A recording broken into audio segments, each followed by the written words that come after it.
Hello, Leos. Welcome to your singles love reading for August 2020. I'm going to recommend that you watch not only your sun sign, but also your Venus sign, since it has to do with love, and Venus rules your love life. And if you don't know your Venus sign, go ahead to my website at tranquiltarot.com. I have a free natal chart on there, and you can find out where you what your rising sign, moon sign, and all your planets are, if you're interested in that. So this reading for singles, I am doing, the first part of the reading is going to be you. And then at the very end, I'm going to suggest the personality type of the person who might be coming in to your life. So you got, close your eyes. This is the new love oracle that I got. Close your eyes and tell yourself that you deserve to feel joyful. You can allow joy in your life regardless of the circumstances you currently find yourself in.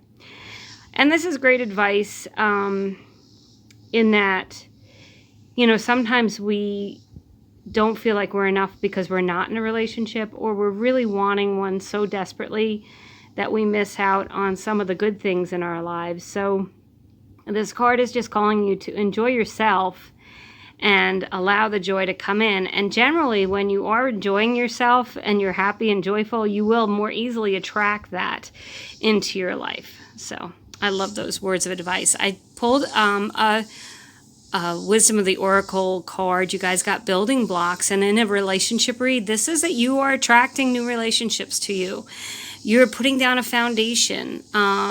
Leos, I believe you've been working on yourself, working on things, releasing things you don't need, working on what it is you need. I would highly recommend write a list of the things that you require in a relationship or a partner, and refer to that list often. Reread it, revise it, and settle on what it is you want in a relationship so that you recognize it when you see it. I pulled 3 animal spirit cards just to see where you are at and your life right now. And you got the frog, the earthworm, and the unicorn. I love the frog. It's a card of clearing, but the frog to me is just transition and change. You are no longer the tadpole that you were. Frogs literally go from living solely in water to living on land. Their whole bodies change. Their organs change. Everything changes as they learn and grow. And the frog to me says that you have been going through these changes. You're recognizing the things that need to be changed, and you're transforming. And the earthworm is about getting grounded and really going within. So you may have had recently, you may have been really, spending time on yourself, reflecting, self-reflecting, figuring out what it is you want and need, learning what you need to release, understanding what you need in a relationship. And the beautiful unicorn is the third eye chakra. And that is about tapping into your intuition. Go within. Ask your angels, spirits, guides, God, the universe, the divine, whatever you believe. Ask them to show you what it is you need to change, if there's anything, where you should go to meet someone, who your ideal partner will be, and these things will come to you. So I pulled some tarot. You guys got the 5 of Cups along with the Chariot. So the 5 of Cups is about releasing, it's sadness, okay? So the 5 of Cups is focusing on the things that aren't working, and what happens here is there's 3 cups that are spilled, but 2 that are still full.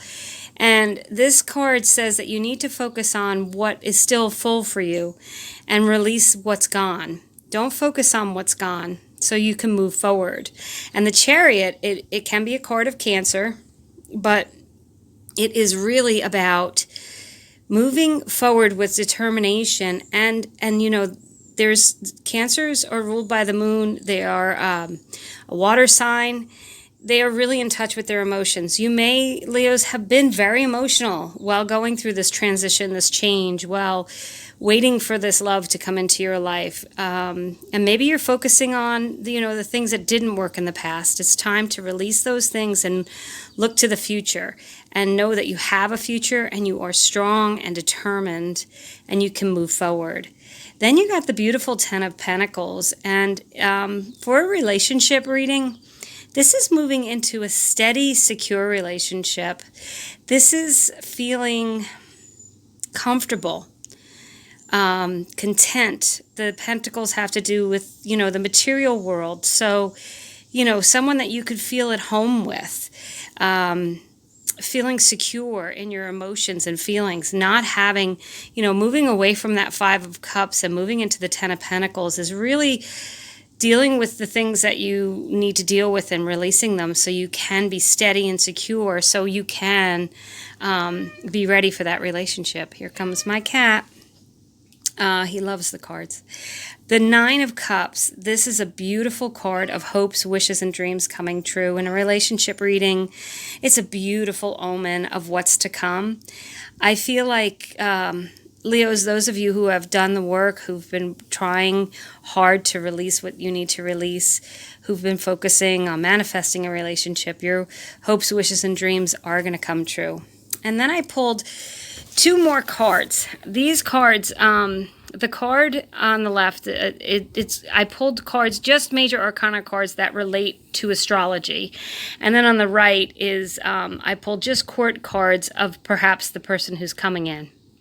So you guys got the Temperance card. That relates to a Sagittarius. Does not necessarily mean you're going to meet a Sagittarius. But what are the personality traits of a Sagittarius? They're a fire sign. Their birthdays are the end of November through December, so around November 22nd to December 22nd-ish. My dates are not exact. And then they're a fire sign. They're outgoing. Definitely attractive to you in some way. It may not be a physical attraction. There's just something about them. People are drawn to them. They're great communicators. They're generally a lot of fun. They like to talk. And then you got the King of Michael, which is the King of Swords. Also big on communication, okay? And the swords tend to be air signs. But the idea here is that the person that's coming in is probably going to be a very good communicator and a very dynamic type personality. Being a fire sign, having a fellow fire sign is really good for Leos. There's usually a good match. Sagittarius and Leos are actually generally a very good match. But it doesn't have to be, as I said, a Sagittarius. It could just be someone who excites you, who, you have some really good conversation right away. There's definitely a spark between you. There's definitely could be some sexual energy, attraction. And this person, when they come in, I think you're going to recognize them because of those traits. So Leos, thank you so much for watching your love reading. I hope you enjoyed it. Please remember to watch your Venus sign. If you do please subscribe, share with others. And if you have someone that you want in your life that you're thinking of and you know their sign, go ahead and cross-watch their video to see if you show up in it. Thank you so much for watching. Have a great month.